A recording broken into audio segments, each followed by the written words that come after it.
Bienvenue sur Africa 24 dans cette nouvelle édition du Non-Stop Info. Au sommaire de l'actualité, préserver la paix et l'unité du Cameroun. Le gouvernement en a fait une priorité. Les autorités multiplient les actions en vue de la résolution de la crise anglophone. Un dialogue autour des revendications des sécessionnistes est annoncé.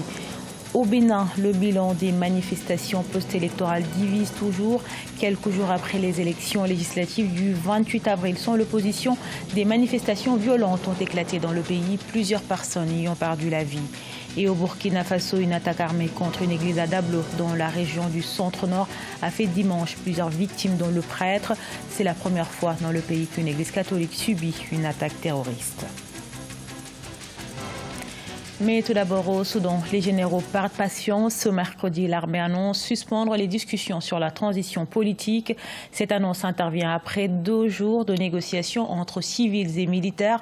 Pour une reprise des négociations, les militaires exigent le démantèlement des nouveaux barrages routiers érigés à Khartoum, la capitale soudanaise qui est à nouveau secouée par des tensions entre manifestants et forces de sécurité. Les affrontements ont coûté la vie à 6 personnes et des dizaines de blessés. Le gouvernement camerounais résolu à trouver une issue à la crise anglophone. Depuis le début du conflit séparatiste, des mesures politiques et sociales ont été instruites par les autorités qui annoncent par ailleurs la tenue prochaine de discussions autour des revendications des sécessionnistes, exception faite de la partition du Cameroun. Nathalie Mo.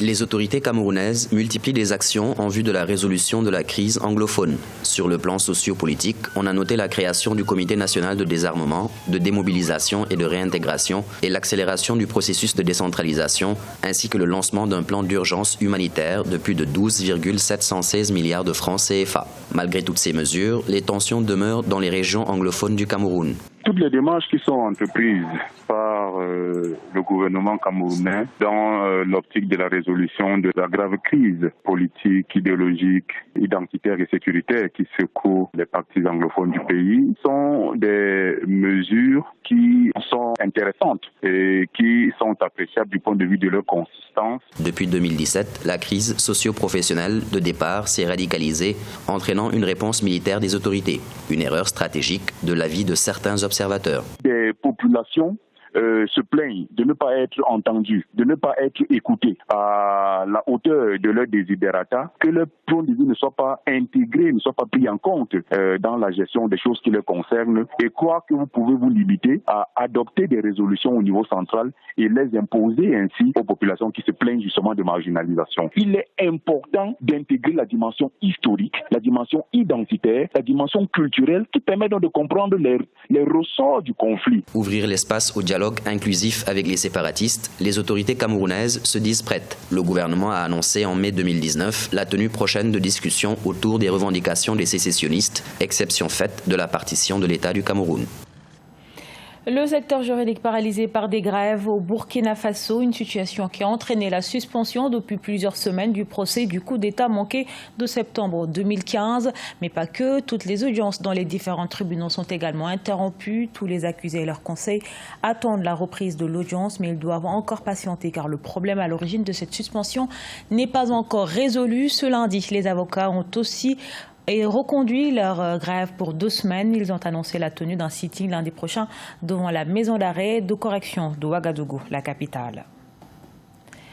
Au Bénin, les organismes internationaux et la société civile se sont inquiétés de la répression qui a suivi les élections législatives du 28 avril, quelques jours après le scrutin sans l'opposition.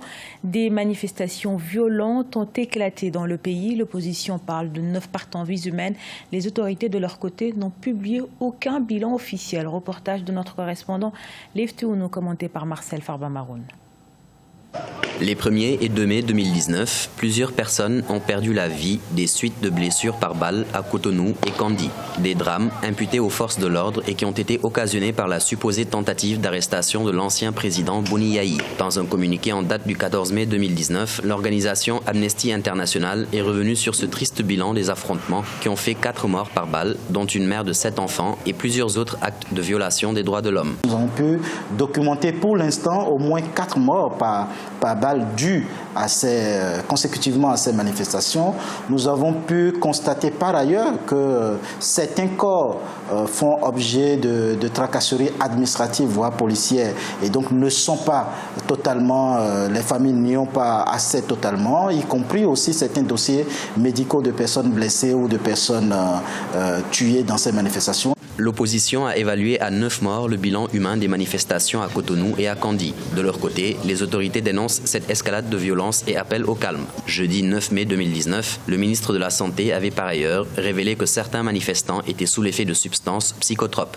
Ces analyses ont permis de mettre en évidence la présence formelle de la delta-9 tétrahydrocannabinol, qui est la substance active du chanvre indien. Le gouvernement béninois a annoncé avoir commis un cabinet pour évaluer les dégâts matériels des violences. Aucun bilan chiffré n'a encore été publié de source officielle. Amnesty International recommande qu'une enquête indépendante soit réalisée pour situer les responsabilités. La Banque africaine de développement également au chevet de la République du Congo. Quelques jours après l'annonce d'un accord avec le Fonds monétaire international, la BAD prévoit une enveloppe de 2 milliards de dollars pour le pays, une somme destinée à faciliter la mise en œuvre du Programme national de développement 2018-2022.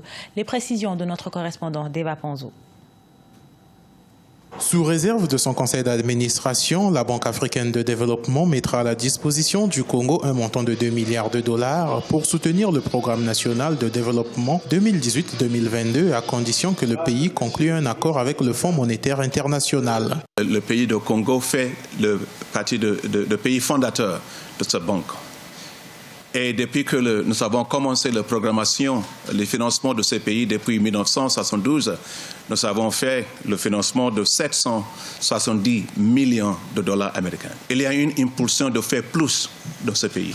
Donc je voudrais vous assurer que la Banque africaine de développement sera là. La Banque africaine de développement a sollicité la participation du Congo à l'accroissement de son capital au cours de la rencontre entre son président Akinwumi Adesina et le président Denis Sassou Nguesso le 11 mai 2019 à Oyo, au nord du pays. La BAD s'est aussi engagée à accompagner le Congo dans la mise en œuvre de tous ses projets de transformation.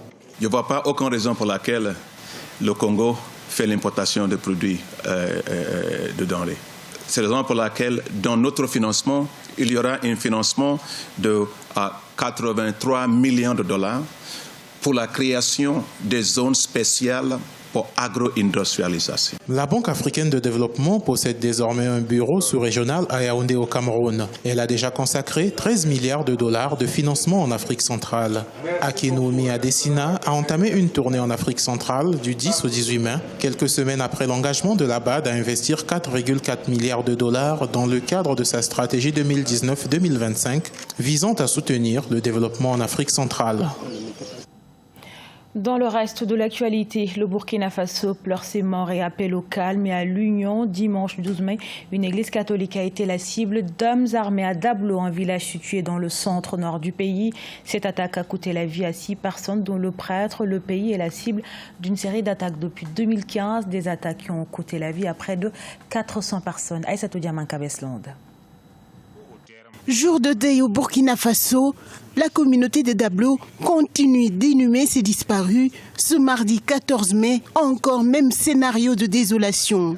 Dimanche 12 mai 2019, des hommes armés ont attaqué l'église catholique de Dablo, opérant par une fusillade, mettant le feu à l'édifice avant de s'enfuir. Musulmans, protestants, catholiques, ceux de religion traditionnelle, nous avons toujours marché la main dans la main.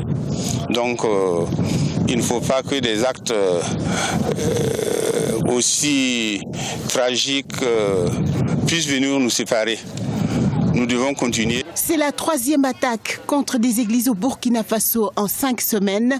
Jusqu'à présent, personne n'a revendiqué cet acte terroriste.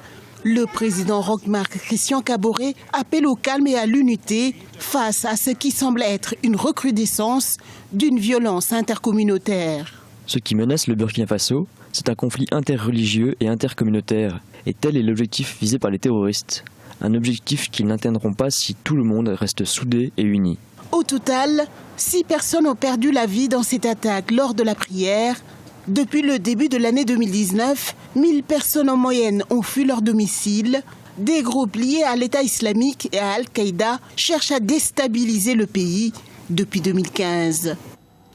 Ce journal a été réalisé par l'ensemble de la rédaction. Merci pour votre fidélité. Retrouvez dans un instant une nouvelle édition de l'actualité sur Africa 24.